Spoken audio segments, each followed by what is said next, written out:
A palavra de Deus em Romanos, capítulo 8, versículo 35, nos diz assim: Quem nos separará do amor de Cristo? A tribulação? A angústia? Ou a perseguição? Ou a fome? Ou a nudez? Ou o perigo? Ou a espada? Como está escrito: por amor de ti somos entregues à morte todo dia. Fomos reputados como ovelha para o matadouro. Mas em todas essas coisas somos mais que vencedores por aquele que nos amou. Porque estou certo de que nem a morte, nem a vida, nem os anjos, nem os principados, nem as potestades, nem o presente, nem o porvir, nem as alturas, nem a profundidade, nem alguma outra criatura pode nos separar do amor de Deus que está em Cristo Jesus, nosso Senhor. Outro dia alguém, pegando essa palavra, querendo se justificar dos seus erros, falou para mim isso. Com um erro grave, né? E eu estava ministrando na vida dessa pessoa e a pessoa quis se justificar que nada nos separa do amor de Deus. Então, estava toda errada e disse, mas a Bíblia diz que nada nos separará do amor de Deus. Eu quero deixar bem clara essa palavra aqui para algumas pessoas que não entendem e para você que entende, para poder meditar nesse dia de hoje, que você que entende, que conseguiu interpretação dessa palavra. Quando nós lemos em Romanos, o autor de Romanos, inspirado pelo Espírito Santo, quis deixar bem claro que nada nos separa do amor de Deus. Do amor de Deus. E não de Deus. Como assim?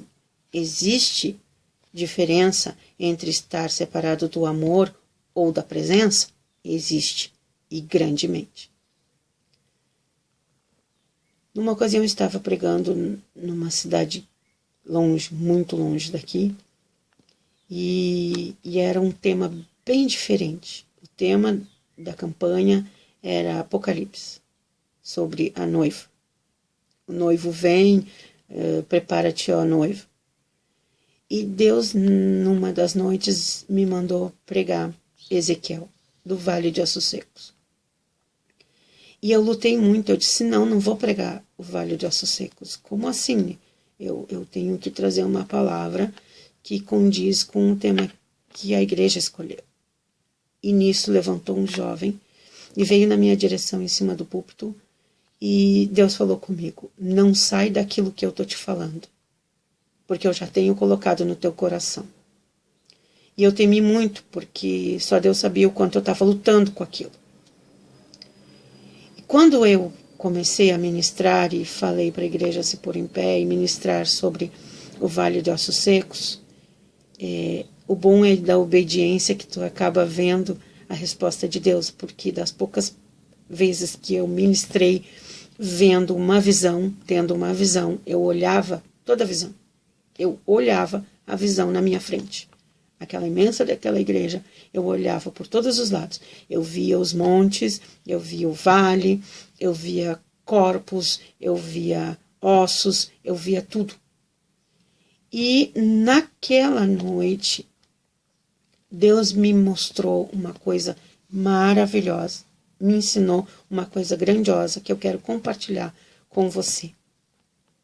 E vem exatamente ao encontro desta palavra, quem nos separará do amor de Deus. Quando eu olhava aquele caixão, eu olhava um caixão na frente do púlpito, assim, na frente da igreja, na minha frente, e eu olhava aquilo, e é como que tivesse o corpo ali, e Deus falando comigo sobre, você reconhece que é um corpo? Sim, Senhor, eu reconheço que é um corpo, é uma pessoa, é um ser humano. E conforme eu ia ministrando a palavra de que Deus ia mostrando para Ezequiel o vale de ossos secos, que era apenas ossos, ossos. E a Bíblia diz que quando o Senhor disse, pode esses ossos reviverem, e Ezequiel disse, tu sabes, Senhor, né? Então, assim, na verdade, ele estava dizendo, literalmente, sobre a tua palavra, pode. Debaixo da tua ordem, pode. Ezequiel reconhecia que era só Deus que podia fazer voltar a vida aos ossos secos. E aqueles ossos, imagina que ossos, como que um osso vai saber que é o outro osso? Hoje em dia tem os testes de genética, tem tudo, mas não tinha. Quem era que fazia o DNA dos ossos naquela época? E quem continua fazendo o DNA do Espírito Santo hoje? Só Jesus. O DNA que o Espírito Santo faz. Só Jesus. Ele é perito em DNA. Ele é perito saber de quem é sangue de sangue, célula de célula, espiritual. Ele é perito. Ele sabe tudo. Ele sabe tanto do físico como no espiritual. E aquele vale de ossos secos. E a Bíblia diz que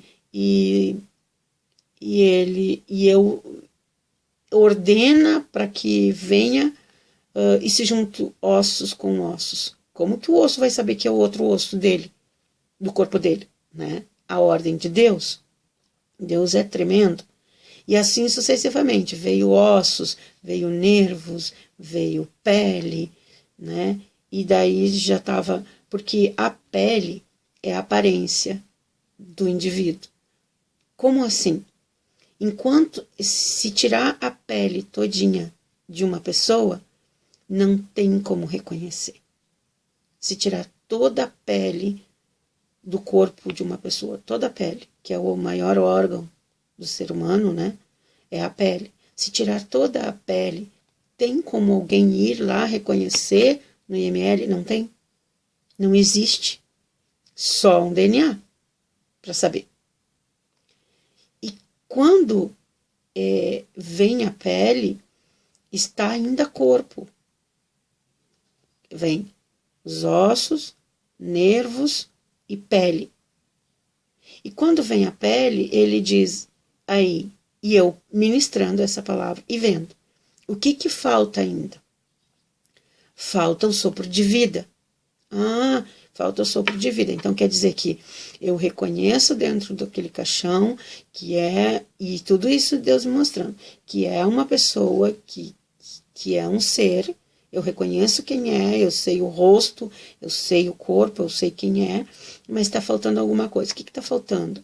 Né? O sangue que corre pelas veias, está faltando o sopro de vida. E daí a Bíblia diz assim, e soprei, né? E o Senhor soprou e ordena que o Espírito entre neles. E o Espírito veio e entrou naquele grande exército e se levantou um grande exército, né? Com vida, marchando pela face da terra. Então, aí nós encontramos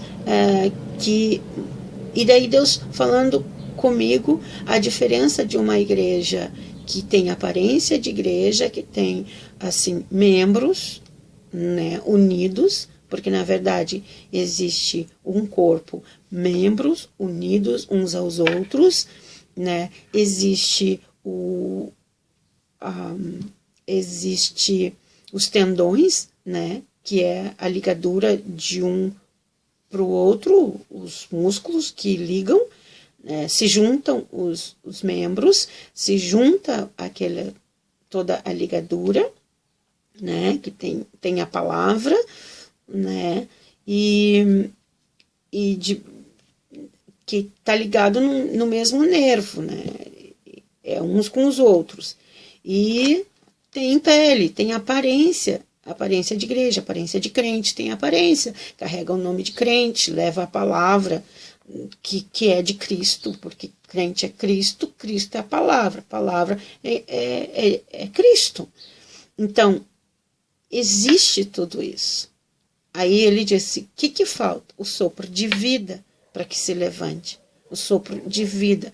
Nem todas as igrejas que têm parência de igrejas, que têm membros de igrejas, que têm ligação uns com os outros, que têm a palavra, que liga uns com os outros, nem sempre ela é uma vida de Deus. Não podemos dizer que isso tem vida de Deus. E toda aquela dinâmica, aquela coisa, e eu ministrando. Aí Deus falou assim comigo,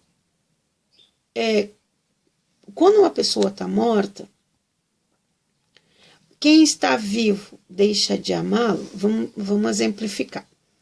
Um pai, uma mãe que perde o seu filho ela é obrigada a enterrar o seu filho. Ela não tem como permanecer com o seu filho. Como que vai ficar junto com o seu filho se seu filho está morto? Mas quando ela se obriga a enterrar o seu filho, ela enterra também o seu amor? Ela enterra o seu amor junto com o seu filho? Não. Acaba ali, separa o amor que ela tem do seu filho ali no caixão, ali no túmulo? Não. Então aqui diz assim, quem nos separará do amor de Cristo? Nem a tribulação, nem a angústia, nem a perseguição, nem a fome, nem o perigo, nem a espada, nem o porvir, nem o presente, nem a morte, nada. Quando o Senhor perde alguém e que vai para o inferno porque quer, não porque Deus quer. Jamais Deus, a Bíblia diz que é nós que nos separamos de Deus. Mas o pecado, que é a morte eterna, separa de Deus.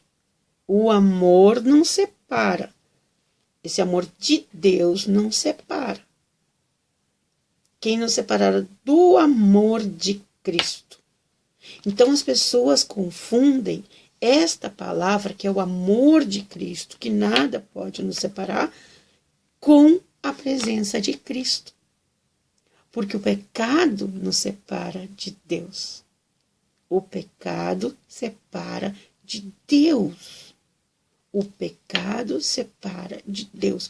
E como eu vou saber o que meu pecado separa de Deus? Eu tenho que examinar a Escritura para observar o que está acontecendo. O que eu estou fazendo? Será que o que eu fiz, eu fui separada de Deus? Será que isso é suficiente para me separar de Deus? Ou será que isso eu posso corrigir com me humilhar, dobrar o joelho e me atirar aos pés de Cristo?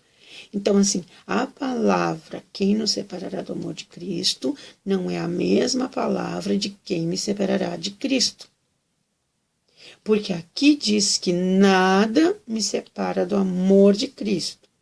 E o resto da Bíblia está me dizendo que o pecado me separa de Cristo. Então, o pecado é uma coisa e o amor de Cristo é outra. Então, a presença dele e o amor são diferentes. Porque a mãe perdeu um filho e é separada da presença do filho. O filho é separado da presença da mãe. Por quê? Porque existe morte nele. E essa morte ali física é irreversível. Está dentro do caixão, vai deteriorar, vai se desfazer. Como que uma mãe vai ficar com o seu filho dentro de casa morto se ele não tem mais o fôlego de vida que ela tem? Ela tem vida e ele não. Mas o amor permanece. Não permanece no coração do morto, mas permanece no coração do vivo. Então, o amor de Deus, mesmo que tenha ido para o inferno, permanece em seu coração, mesmo que ele tenha que permitir que vá para o inferno. Então, o amor de Deus é uma coisa, a sua presença é outra. Não tem como ficar na presença de Deus alguém que está morto, mesmo porque ele é vida. Mas quem não escolhe a vida, quem rejeita a vida, tem que ser separado de Deus.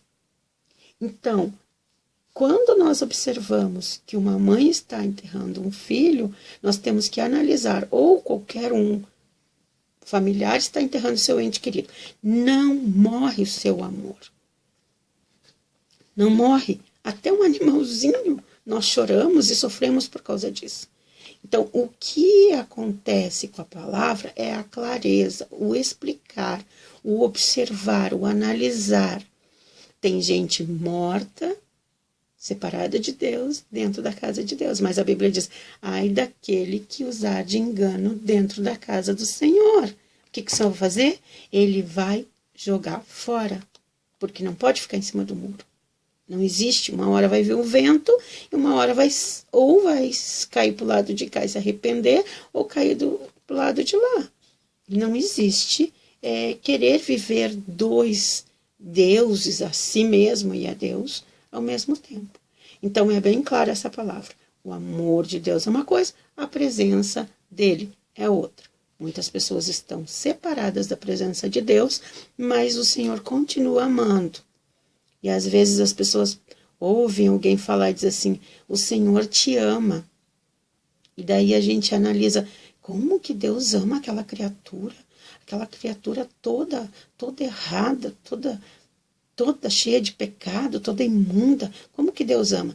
O amor de Deus é uma coisa, a presença de Deus é outra. Esse amor, ele quer atrair para si aquela pessoa. Ele vai fazer de tudo para atrair para si, para a sua presença, aquela pessoa. Mas como cada um tem um livre-arbítrio, cada um vai resolver o que quer, escolher. Mas Deus vai fazer o cerco de todas as formas para o seu amor atrair. Porque a Bíblia diz que o amor de Deus nos constrange. Então, a palavra é bem clara. Então, nós vamos analisar, vamos examinar as Escrituras, vamos analisar, vamos observar. Será que realmente é isso que a palavra quer dizer? O que quer dizer? Então, pode ter aparência, pode ter união, pode ser um monte de coisa, porque esse Vale de Ossos Secos, ela nos traz uma mensagem imensa sobre a união, sobre vida, sobre o que é vida, o que é vida no ser humano. Cada célula, o sangue num corpo, quando morre, ele continua, o sangue ali continua, mas ele vai esfriar, e quando esfriar, ele já não tem mais valor para nada, o sangue também vai morrer ali, né? O sangue que corria ali, o coração vai parar de bater, o fôlego de vida saiu, né? Que é o fôlego de vida que faz viver, e é o fôlego de vida que está precisando nas igrejas hoje. É este fôlego de vida que está precisando nas igrejas, e que nós possamos aprender com essa palavra, que nós precisamos do fôlego de vida de Deus. Porque onde eu deixo de falar com Deus, onde eu não tenho mais comunhão com Deus, onde eu não examino as Escrituras, eu não tenho força e eu não tenho nada para dizer que o Senhor falou comigo. Eu preciso de saber o que a Bíblia está falando comigo. Porque senão a minha mente, o meu coração vai começar a criar coisas, e o nosso coração é muito perigoso, ele é enganoso. Nós precisamos entender que não podemos sair daqui, das Escrituras Sagradas. Isso aqui é a nossa bússola, que nos orienta. Nós não podemos perder o nosso GPS espiritual, que é a palavra de Deus. Todos nós precisamos. E nós precisamos tanto da comunhão, como do amor de Deus. Fica com essa palavra na comunhão e no amor de Deus, na presença de Deus. Amém?